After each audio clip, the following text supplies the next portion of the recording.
Assalamualaikum Ustaz. Boleh kenalkan nama Ustaz? Nama Muhammad Zulhilman bin Roslan. Muhammad Zulhilman bin Roslan berasal dari Kuala Lumpur, dibesarkan di Johor, sudah berkahwin. Alhamdulillah mempunyai 2 orang cahaya mata.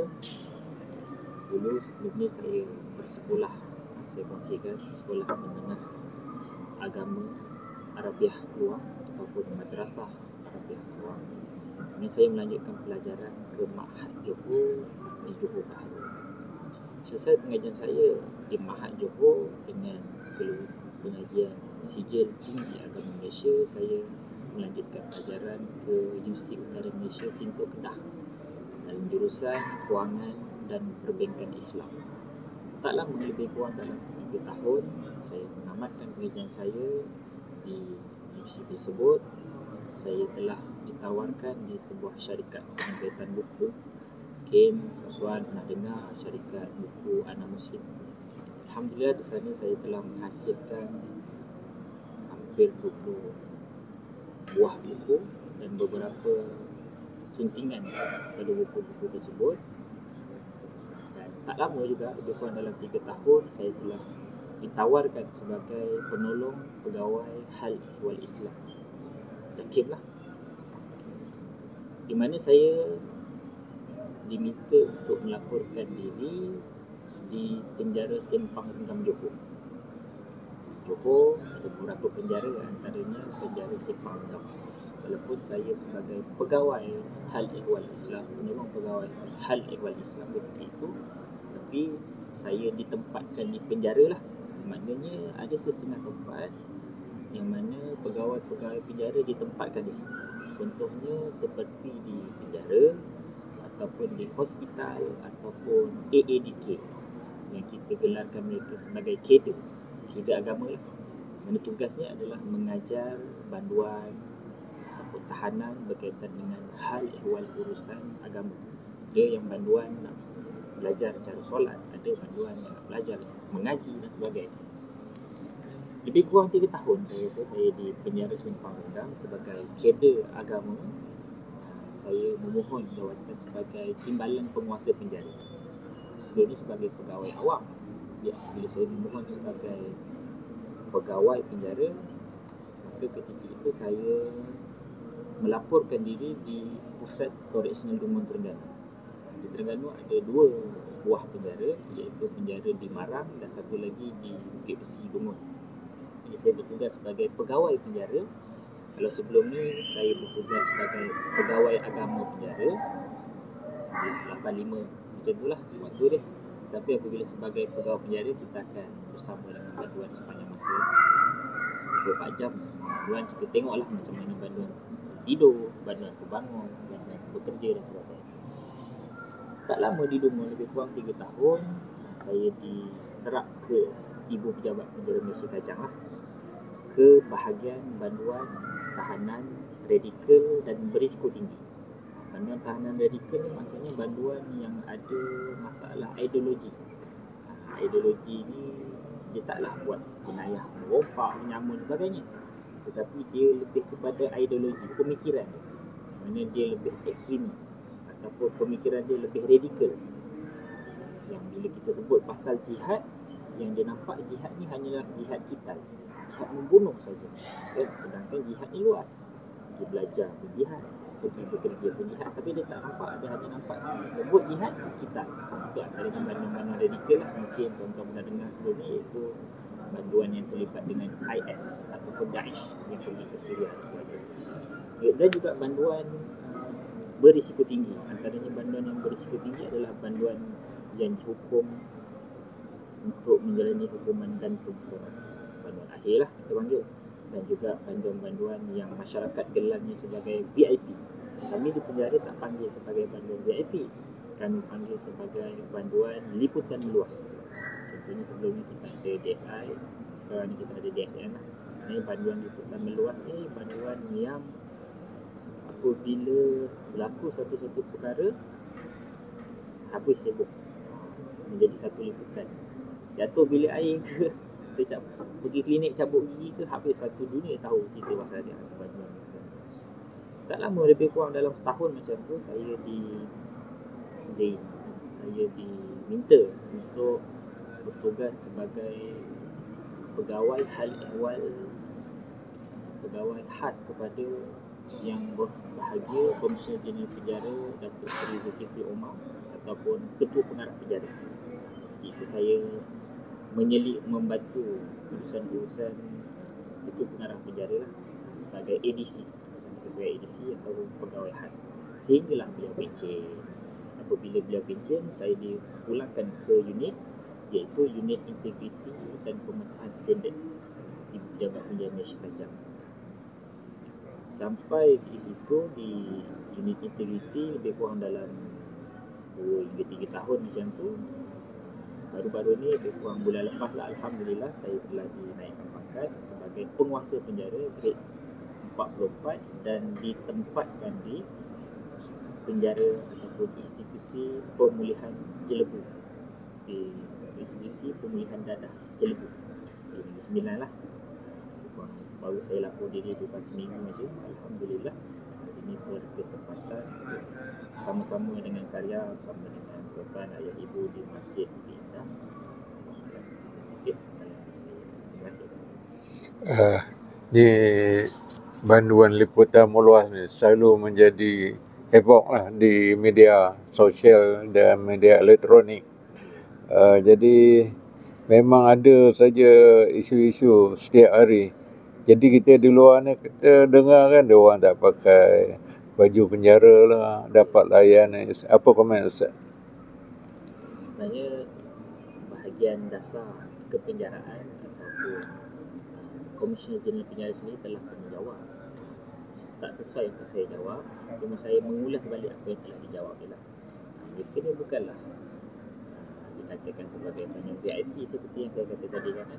Mereka sama saja layanan yang diberikan adalah layanan yang mengikut peraturan penjara dan juga SOP yang telah diletakkan. Contoh macam pakaian, benda tu memang dah ada dalam peraturan, yang mana mereka boleh memakai pakaian yang biasa mereka pakai, tak ada masalah.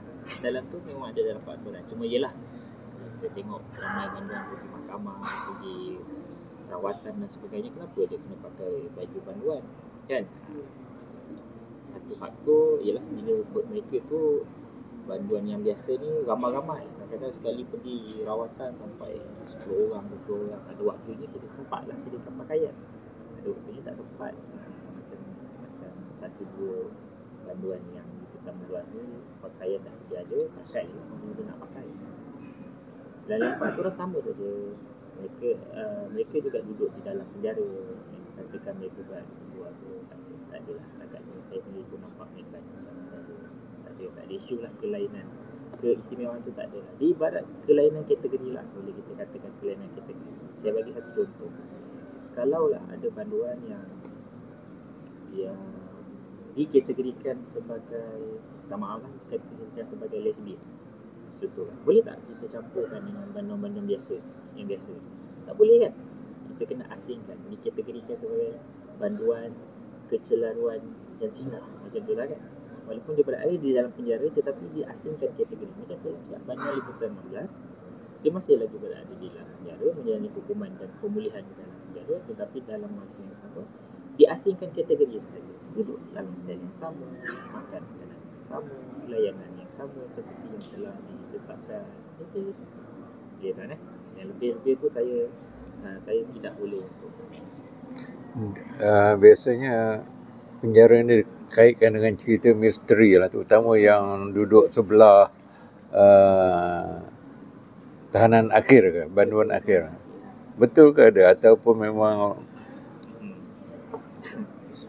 penjara ni itulah, kita pun tak tahu, mungkin orang lama lah kita kata penjara ni tempat dia seram, mana-mana tempat ikut masing-masing lah kan. Semua yang pernah pengalaman, berdasarkan pengalaman, antara yang saya pernah duduk penjara Sembawang Megah kan, betul ada sesuatu tempat tu agak keras lah kan. Kalau nak kata banduan akhir ni ada misteri dia tu, mungkin pegawai-pegawai yang terlibat mungkin ada bertemu lah. Ada juga yang cerita bila mereka meninggal bersih, ada yang menceritakan bila mereka meninggal lidah terjeling, masing-masing lah. Tak dia masing-masing lah keadaan macam mana kan. Cuma nak kata pada saya banduan-banduan akhir ni adalah orang-orang yang baik, insyaAllah. Itu je saya boleh katakan. Sebelum mereka tidak menjalani hukuman, saya tengok mereka banyak berubah, bahkan mungkin lebih baik daripada kita. Betul kan? Mereka ni lebih fokus ibadah dia, lebih banyak bacaan dia, dan mungkin lebih banyak taubat dia daripada kita.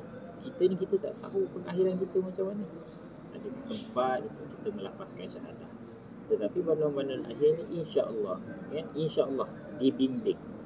Yang keras hatinya tak nak ada juga, tapi insya-Allah dibimbing sebelum menjalani hukuman. Jadi itu antara dia dengan Allah SWT. Yang boleh saya katakan insya-Allah dia yang baik. Last sekali ya Ustaz, saya dengar ramai juga yang bukan Islam convert Muslim kan, dengan mungkin daripada Ustaz ke ataupun kawan-kawan dia di dalam ke. Dia macam mana tu? Di penjara ni kita ada program-program agama mengikut agama masing-masing lah. Kalau Islam ni kita ada program khalaqah. Kalau macam Buddha, Hindu, Kristian dan sebagainya, mereka pun ada. Cuma memandangkan penempatan tu agak terhad.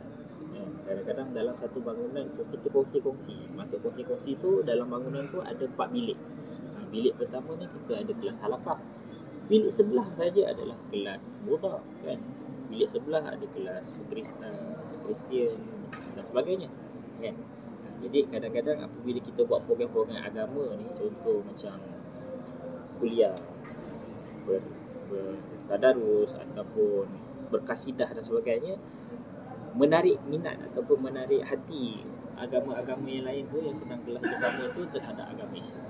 Terjentik hati mereka yang beri hidayah Allah Ta'ala, terjentik hati mereka nak tengok, dan dalam masa yang sama juga mereka melihat perubahan-perubahan kawan-kawan Islam yang dia tengok, dulu dia ni kat luar ni dengan aku macam-macam benda dia buat, tapi bila kat dalam ni elok nampak, rasa tenang nampak, rasa seronok cara dia bercakap tu.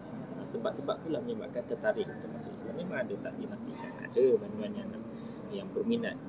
Masa saya sebagai pegawai agama di penjara Sempang Renggam, pernah 1 bulan tu saya menerima sampai 7-8 orang sebulan nak convert masuk Islam. Jadi kita mengalu-alukan lah. Satu lagi Ustaz, suara azan, dia orang komplain tak ada suara azan, jadi dia orang tak tahu nak masuk waktu sembahyang, betul ke? Tak betul. Di dalam sana mereka tinggal bersama pegawai penjara, antaranya warder, dan mereka diwajibkan untuk solat. Kalau kat luar ni mereka solat lah, solat sudah kan, siapa yang nak paksa. Tapi kat dalam mereka diatur untuk memastikan solat, ada setengahnya memastikan solat hendaklah berjemaah. Bab azan tu mustahil lah, kerana kebanyakan penjara di sekitarnya ada quarters. Di sekitar quarters adanya surau untuk kaki tangan ataupun masjid. Jadi di surau dan di masjid quarters tu pastinya akan mengumandangkan azan. Dan dalam masa yang sama kita juga bekalkan jadual solat. Jadi banduan akan tahulah bila masuk waktu solat yang tepat. Kalau mereka tak pasti, mereka akan bertanya kepada warder, cikgu dah masuk waktu belum nak solat kan? Ataupun biasanya cikgu tu akan pesan, okey, seorang azan lah. So, dia tak ada masalah pun, ada bunyi azan, tak ada bunyi azan, saya rasa tak ada pun. InsyaAllah. Okey, terima kasih Ustaz. Jumpa lagi. Assalamualaikum.